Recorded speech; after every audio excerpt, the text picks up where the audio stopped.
introduce themselves, talk about their project.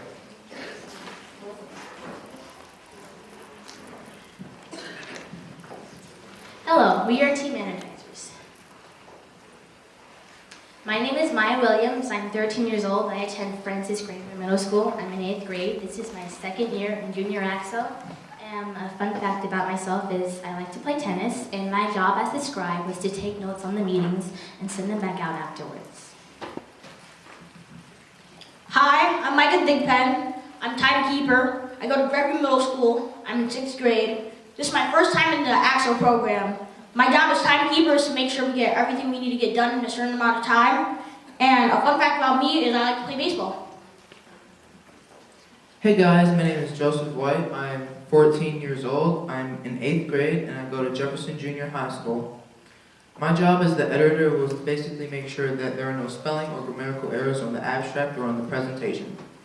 This is my first year in the Junior AXO program, and one fun fact about me is that I like to play chess. Hello, my name is Joshua Smith. This is my second year in the Junior AXO program. I am 14 years old. I currently attend Washington Junior High School, and my job was the leader. And as the leader of the group, I had to make sure that we made progress on our presentation and our website. And a fun fact about me was I play basketball for my school. Now that you've gotten to know a little bit about us, I want to show you a little bit about our team development. The first thing that we developed as a team was our Constitution. Our Constitution was made to reach success with respect, which is why one of the most stress points that we had was to respect each other's ideas, so that nobody was afraid to step up to the plate and throw their ideas into the mix. Two other points that we had were to have good communication and to have good organization, so that we always knew what we were doing, when we were doing it, and why we were doing it. It took our team a while to decide our topic, and our ideas ranged from droids and delivery and deforestation. And finally, we decided on whiteboard sessions and meetings and weekly communication. And it took us a while, but we finally decided what we're going to present to you today.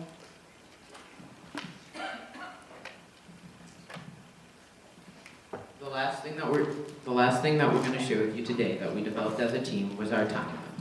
Our timeline was made so that we stayed on top of important dates such as the abstract turn-in date, and so that we could set aside important dates so that we can practice our presentation and work on our website together. Just like Maya said, it was hard coming up with a problem statement, but today we chose to tell you that the way we are consuming fossil fuels is hurting our environment. We need an alternate fuel source. Today we're going to tell you what are fossil fuels, where they come from, negative impacts of fossil fuels, alternatives, and how you can help. Here we have fossil fuels. There are three major types of fossil fuels: coal, oil, and natural gas. Did you know that the United States gets 84% of its total energy from fossil fuels? You may have heard about fossil fuels, but do you know where they come from? Created hundreds of millions of years ago, dead trees and other organisms sank to the bottom of the ocean, forming peat. Over time, this peat was compressed into coal, oil, and natural gas. The main idea is they are not renewable.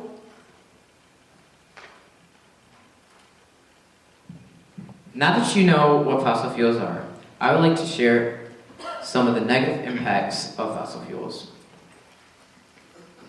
How many of you in this room, by show of hands, drive a gas-powered car? Okay, so that's a lot of you. One of the major negative impacts that can happen through gathering oil to be refined and put into your car so you can drive them is oil spills. There are thousands of oil spills that happen in the U.S. alone each year.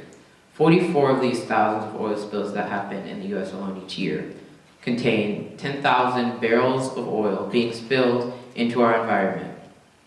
Some of the horrible negative impacts that can happen from these oil spills is that they can harden into an asphalt-like state, and some of them can take from months to years to clean up. Oil spills are overall harmful and toxic to humans, animals, and plants. They can kill or harm humans, animals, and plants through touch or through the inhalation of toxic fumes. One of the most infamous oil spills that you probably know about is the BP oil spill. The BP oil spill happened just 47 miles off the coast of the Gulf of Mexico. Over the course of 87 days, it spilled 134 million gallons of oil into our environment. It was so bad that scientists are still trying to find all of the impacts today. Another method for gathering fossil fuels is coal mining. Coal is valuable for its energy content and has been used since the 1880s to generate electricity. However, coal mining does have its drawbacks. Deep coal mining is a process of getting coal straight from underground. Miners are always at the risk because of respiratory problems because of the dust, and surface mining miners are always at the risk because of explosions that they can inhale the fumes of the dust. People who live in the communities that have surface mining also are at risk because the explosions can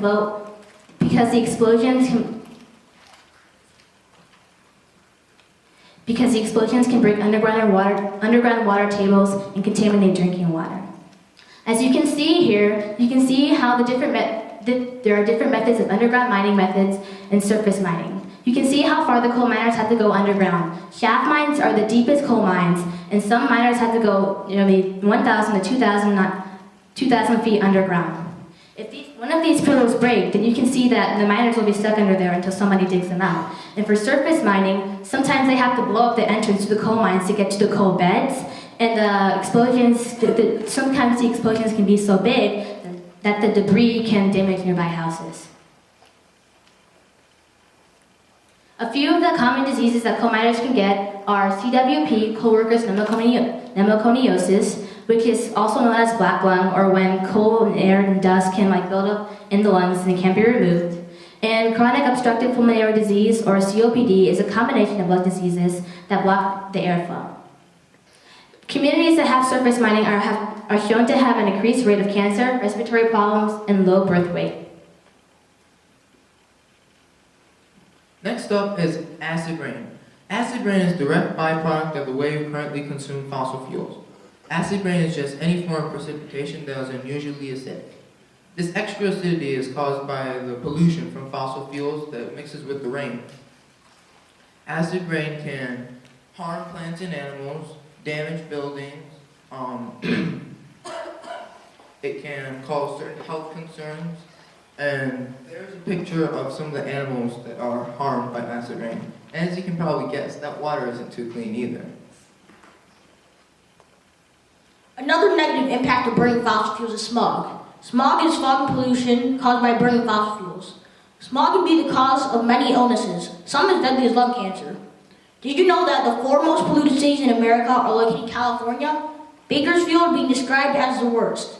But there are cities with worse pollution than Bakersfield.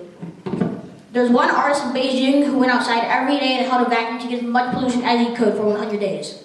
On 100th day, he took all the pollution he caught, mixed it with clay and water, and made a solid brick.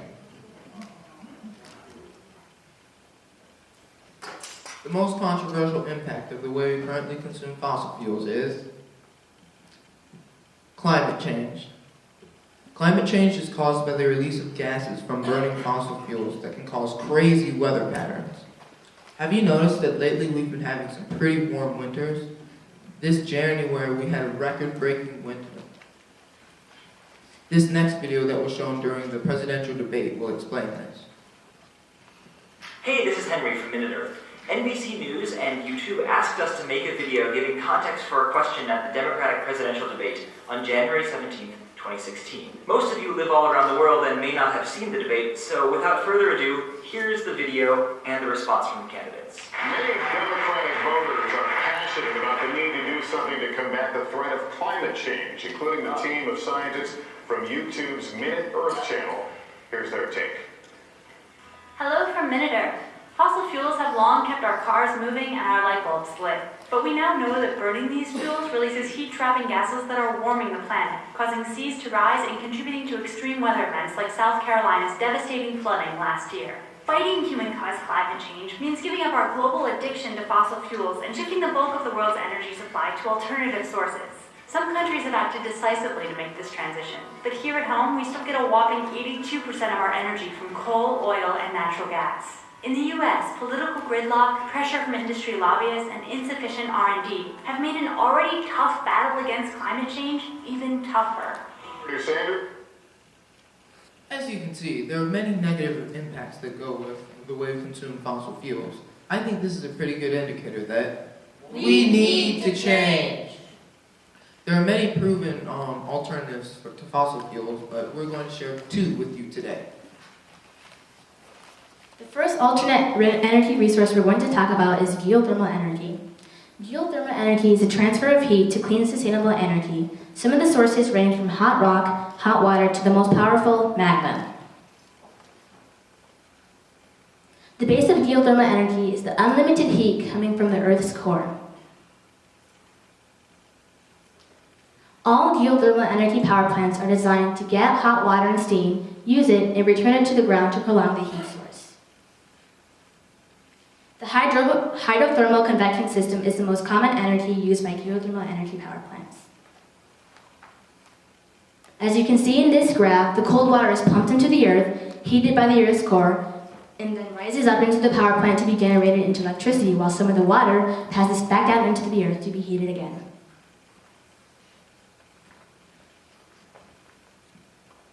Geothermal energy is key. It's only 5 cents per kilowatt, which is half per kilowatt hour, which is half of how much you would pay if you were still relying on fossil fuels. 68 billion kilowatt hours powers 6 million average households, and one factory can power 11,300 typical U.S. homes. A typical amount for a heat pump, the total amount is $20,000 to $25,000. And I know that you don't have like $25,000 lying around, so it's an investment, but over time, say 2 to 10 years, you can save 40 to 70% for heating your home and 20 to 50% for cooling. How it works is, there's a heat exchanger under your house, and during the winter, the heat is pumped into your air delivery system. This heats your home, and in the summer, this process is reversed, so the heat is taken from the air delivery system and stored in the heat exchanger system. In the summer, this heat exchanger's heat that is left over can basically be used for a free source of hot water. Now for some pros and cons for geothermal energy. Although geothermal energy requires electricity to operate the heat pumps, this is only a small percent and does not interfere with heating or cooling your home. Although geothermal energy requires an incredible amount of water, this pays off because it is clean, cheap, and homegrown, meaning it reduces our reliance on fossil fuels and foreign oil, and doesn't have any emissions at all because it only works with heat, hot water, and steam. Another alternate energy source that we're going to share with you today is solar energy. Solar energy is the use of the big ball of fire right outside your window that gives off a lot of energy. Solar energy is basically just taking the radiant energy emitted from the sun's rays and transferring it into electricity for you to consume at your house. A lot of people think that to turn the whole US solar, it would take an immense amount of land. But recently, Elon Musk and a group of scientists have discovered that it would only take 0.6% of the total land area in the US to cover 100% of the electrical demand in the US. And for a reference point, it would only be the size of that purple square on the map. Now for the part that you all want to know. How much do I need to pay out of my pocket in order to go solar? The average home, to install a solar panel into the average home, it would cost $11,300. This is including the cost for the solar panel, the cost to install the solar panel, and the cost to wire the solar panel. And the next question is it worth it? Yes. Over time, solar panels will save you money and continue to generate savings through lower utility bills at 5 cents per kilowatt. Some pros and cons of solar energy is, as I just explained, when they are first bought, they cost a lot of money. But the biggest con that everybody knows about is the sun doesn't shine in the night. But through recent technological advancements, people have started creating solar batteries so that you can store the energy for later usage in the night. But one of the biggest pros of solar energy is that it never runs out. Here is the future of batteries that store solar energy by Tesla. The Powerwall is a smaller battery made for home usage, and the Power Cell is a bigger battery made to run small businesses or buildings.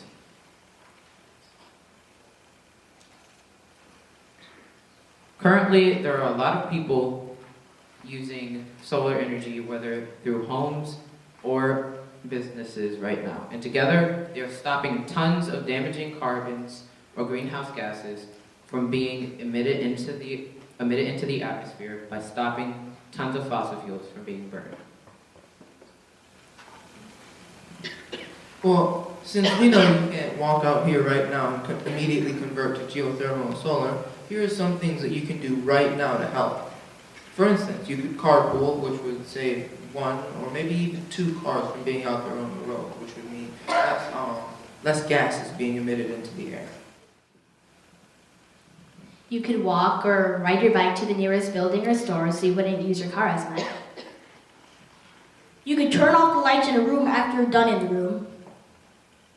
And if you're really lazy and don't feel like walking, then you could buy an electric car. So that way, at least you aren't burning gas.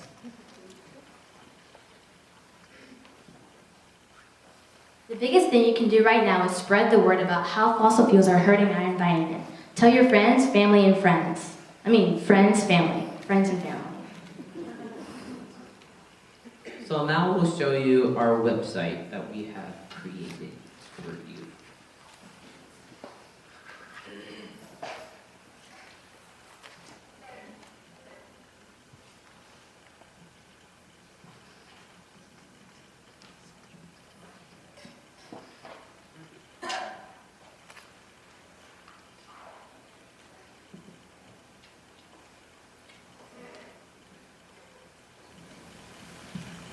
Our website explains our problem statement, a little bit about what fossil fuels are, some of the negative impacts, and it contains links to different websites that you can use to find more information on the negative impacts of fossil fuels.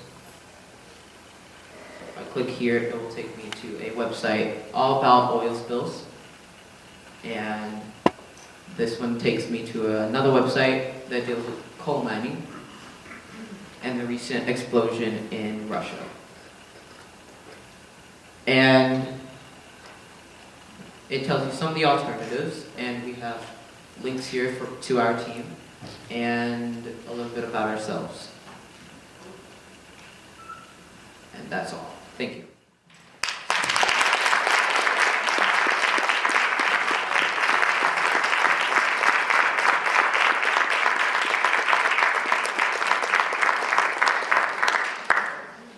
Do the judges have any questions for us?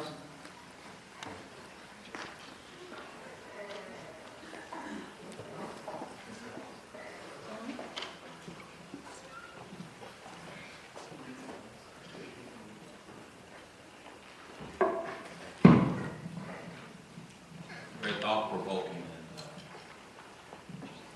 and interesting topic that you guys chose. Tesla, is that the same company that manufactures the car? Yes. So did you do any in-depth research on that particular corporation in terms of what they're doing with fuels for their what they're doing with the engineering for their automobiles and how that translates into some of the concepts that you presented? Well, Elon Musk just recently did a whole presentation on how to store solar energy, because so many people are talking about how the batteries are so bad and how they can't contain much energy.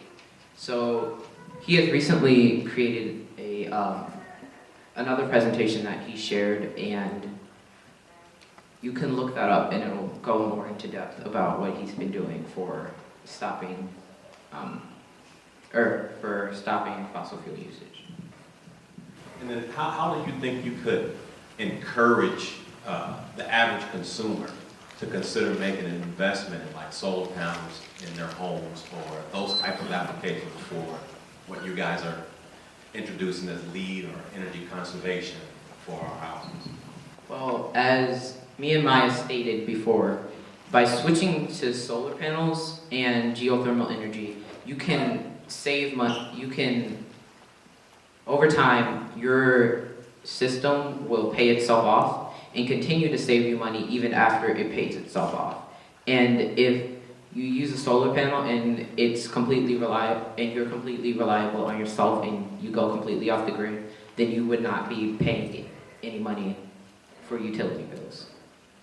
The 5 cents per kilowatt is only a supplemental cost if you're still on the grid. So if you go completely off the grid, you won't be paying anything for energy.